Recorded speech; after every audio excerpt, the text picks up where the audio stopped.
मराठा आरक्षणाच्या अंमलबजावणीसाठी मनोज जरांगे पाटील यांनी पुन्हा एकदा अंतरवली सराटीतून आंदोलनाचा इशारा दिलाय। सरकारवर हैदराबाद आणि सातारा गॅझेटनुसार अंमलबजावणी सरकार करत नसल्याचा आरोप करत पुन्हा एकदा आंदोलनाची हाक दिली आहे आणि आज पत्रकार परिषदेच्या माध्यमातून त्या आंदोलनाची तारीख जाहीर करणार आहेत। तर मोठ्या संख्येने धाराशिवमधील मराठा आंदोलक अंतरवली सराटीमध्ये त्यांची बैठक होणार आहे।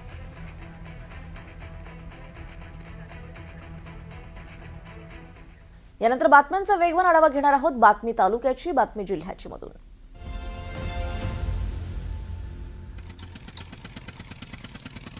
काँग्रेस नेते नाना पटोलेंनी धीरेंद्र शास्त्रींवर बोलताना अपशब्द वापरलेत। धीरेंद्र शास्त्रींनी छत्रपती शिवाजी महाराजांसंदर्भात बोलताना वादग्रस्त विधान केलं होतं। यावरूनच नाना पटोलेंनी मोहन भागवत, देवेंद्र फडणवीस आणि नितीन गडकरींवर देखील निशाणा साधलाय।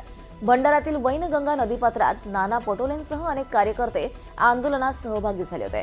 त्याचवेळी नाना पटोलेंनी हे विधान केलंय।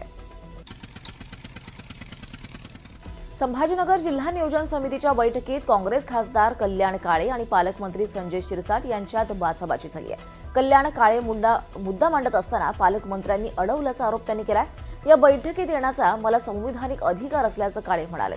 तर यापुढे बैठकीत तुम्हाला घ्यायचं की नाही हे मी ठरवणार असं म्हणत संजय शिरसाट बैठकीमध्ये काळेंवर ओरडल्याचं समजतंय। डीपीडीसीच्या बैठकीत मंत्री संजय शिरसाट आणि खासदार कल्याण काळे यांच्यात वाद झाल्याच्या बातमीवर खासदार कल्याण काळेंनी प्रतिक्रिया दिली आहे। हा वाद नसून दरवर्षी खरीप आढावा बैठक पालकमंत्र्यांच्या अध्यक्षतेखाली भरत असते। या बैठकीला जेवढा वेळ दिला पाहिजे तेवढा वेळ दिला जात नसल्याचं यावेळी कल्याण काळेंनी सांगितलंय।